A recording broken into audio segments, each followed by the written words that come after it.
اللہ نے جو پہلی آیت اتاری اس میں بھی تعلیم کی طرف توجہ تھی، اقرا پڑھ، ہم پڑھتے نہیں ہیں۔ آقا نے فرمایا تم میں سب سے بہتر وہ ہے جو ماں کی گود سے لے کر قبر کی آغوش تک علم حاصل کرے۔ ہم علم دشمن لوگ ہیں، رویوں کی بات کر رہا ہوں۔ علم دولت ہمیں اپنے لیے چاہیے، علم ہمیں بیٹے کے لیے چاہیے۔ بچے کو پڑھاؤں گا، بچے کو پڑھاؤں، بھائی حضور نے تو فرمایا تھا قبر تک تو نے پڑھنا ہے، نہیں بچے کو حافظ بناؤں گا، بچے کو قاری بناؤں گا، بنا، مگر یہ جو وقت بچ گیا ہے اس میں سورہ نبأ یاد کر لے، سورہ یاسین یاد کر لے، سورہ واقعہ یاد کر لے، بچے کے ساتھ بیٹھ جا تاکہ بچے کو پتہ چلے کہ علم کے لیے بیٹھنا اور علم حاصل کرنا کوئی شرم کی، کوئی گناہ کا بات، کوئی کام نہیں ہے۔ یہ میں ٹھیے پہ بیٹھ سکتا ہوں، میں گٹر پہ بیٹھ سکتا ہوں، میں 4 گھنٹے اپنا گپے مارنے کے لیے اپنے دوست کی دکان کے ٹھیے پہ جب بیٹھ سکتا ہوں تو میں قرآن مجید کی اصلاح کے لیے ایک استاد کے پاس بھی بیٹھ سکتا ہوں، بلکہ یہ میرے لیے اعزاز کی بات ہے۔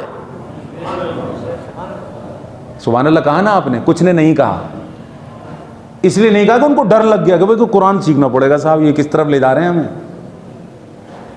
ہم نے تو اندر سے قسم کھائی ہوئی ہے کہ نہیں نہیں نہیں، واعظ اور ممبر پہ یہ بات ہونی چاہیے کہ تم میں سب سے اچھا وہ ہے جو قرآن پڑھے اور پڑھائے، اور جب وقت کی بات آئے اور اس کی طرف عملاً قدم اٹھانے کی بات آئے تو حضرت ٹائم نہیں ہے اپنے پاس، حالانکہ گھنٹوں موبائل پر صرف کر دیتا ہے، گھنٹوں فیس بک کو خالی دیکھ رہا ہے، موبائل کو دیکھ رہا ہے، کر کچھ نہیں رہا، وقت ضائع ہو رہا ہے۔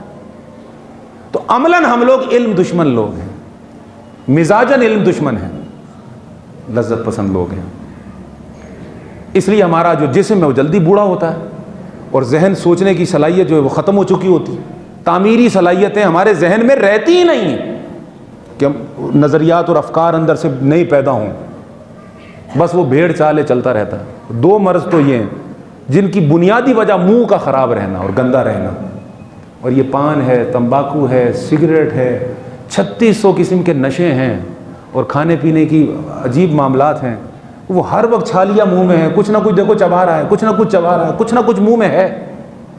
بھائی یہ کیا ہے؟ وہ ہے، منہ فارغ نہیں ہے، معدہ صحیح نہیں ہے، دماغ کمزور ہے، صلاحیت نہیں ہے، ایک بات۔ دوسری بات، گیسز کی وجہ سے نیند نہیں آتی، دماغ کی خشکی کی وجہ سے وقت پر نیند، کوئی کام کرنے کا دل، مزاج بھاری بھاری رہتا ہے، کوئی بات سمجھنے کے لیے کنسنٹریشن نہیں ہو پاتی، ذہن کو ایک طرف مرکوز رکھنا جس کو ارتکاز کہتے ہیں، کنسنٹریشن، فوکس مائنڈ، یہ صلاحیت بندے کی ختم ہو جاتی ہے۔ ہر وقت دھیان معدے کی طرف رہتا ہے، ہر وقت دھیان کھانے پینے کی طرف رہتا ہے، کنسنٹریشن دے، اس سے جذبات بھڑکتے ہیں، جلدی طیش آتا ہے، غصہ آتا ہے۔ اب جب دماغ خشک ہو جاتا ہے، نیند نہیں آتی، آخری بات کرنے لگا ہوں، اللہ نے فرمایا تھا وَجَعَلْنَا اللَّيْلَ لِبَاسًا وَجَعَلْنَا النَّهَارَ مَعَاشًا، میں نے رات بنائی آرام کے لیے، دن بنایا ہے کام کے لیے۔ ہم بحیثیت معاشرہ اور بحیثیت قوم اس کے بالکل اپوزٹ ہو گئے ہیں۔ ہماری رات ہو گئی ہے کام کے لیے اور دن ہو گیا ہے آرام کے لیے، یعنی 2:30-3 بجے سونا تو معمولی بات ہے، اور کسی کے پاس آپ جائیں اور وہ 11 بجے آپ کو سویا میں ملے، ہیں سو گئے کیا؟ مطلب سو گئے کیا؟ واقعی سو گئے؟ دیکھو دیکھو جاگ رہے ہوں گے، وہ بھائی سو گئے یار، نہیں نہیں ابھی سے، یعنی تعجب کی بات ہے کہ 11 بجے سو گئے، 11 بجے سونا تعجب، اور 2 بجے الحمدللہ صاحب میں 4-5 بجے تک تو میں جاگتا رہتا ہوں، بس آ جانا آرام سے آ جانا، کوئی مسئلہ نہیں ہے۔ یہ ہمارا کلچر ہے، یہ وہ جملے جو بولے جاتے ہیں، ایمان سے بتائیے غلط کہہ رہا ہوں؟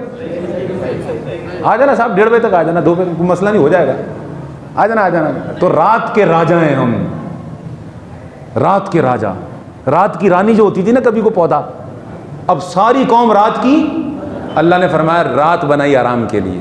اب ذرا اس کے نقصانات سنو میڈیکل پوائنٹ آف ویو سے، کسی ڈاکٹر کے پاس چلے جاؤ، فزیشین کے پاس، اس سے کہو کہ بیسٹ ٹائم آف سلیپنگ کون سا ہے، سونے کا بہترین ٹائم کیا ہے، وہ آپ سے کہے گا رات کے 9 بجے سے لے کر رات کے 2 بجے تک یہ بہترین ٹائم ہے سونے کا۔ آپ اسے پوچھیں کیوں، وہ کہے گا اس لیے کہ یہ جو اوقات ہیں اللہ نے ایسی تاثیر رکھی ہے اس وقت میں کہ 1 گھنٹے کی نیند 3 گھنٹے کے برابر ہے، 1 گھنٹے کی نیند 3 گھنٹے کے بعد۔ آپ اس سے پوچھیں کہ سب سے برا ٹائم سونے کا کیا ہے، وہ کہے گا 4 بجے سے لے کر 10 بجے تک کا ٹائم۔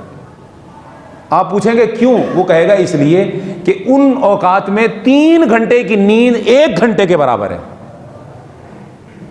اور اس میں آدمی کو ڈیپتھ میں نیند نہیں آتی۔ وہ اوقات ایسے ہیں کہ آدمی کو جگا کے رکھتے ہیں نا، اس کی روح کو کھینچتے ہیں۔ سورج نکل رہا ہوتا ہے تو سورج مکھی کی پھول کی طرح روح کی کشش بھی سورج کی طرف ہوتی ہے۔ جیسے جیسے سورج بلند ہوتا ہے، سورج مکھی کا پھول دیکھا نہیں کھلتا جاتا ہے، تو جیسے ہی سورج بیدار ہوتا ہے تو روح انگڑائیاں لیتی ہے، بھائی مجھے اٹھنا چاہیے۔ وہ روح کے ساتھ، وہ سورج کے ساتھ اس کا ایک باطنی کنیکشن ہے، روحانی کنیکشن۔ یہ بزرگ جانتے ہیں ان باتوں کو۔ تو جیسے ہی سورج نکلتا ہے روح بھی گہرائیوں سے اوپر آ جاتی ہے۔ تو ان اوقات میں آدمی کو گہری نیند نہیں آتی۔ گہری نیند اس وقت آتی ہے جب سورج بالکل نیچے ہوتا ہے، غروب ہونے کے بعد، تب آدمی کی روح بالکل ڈیپتھ میں اتر جاتی ہے اور آدمی سکون کی نیند سوتا ہے۔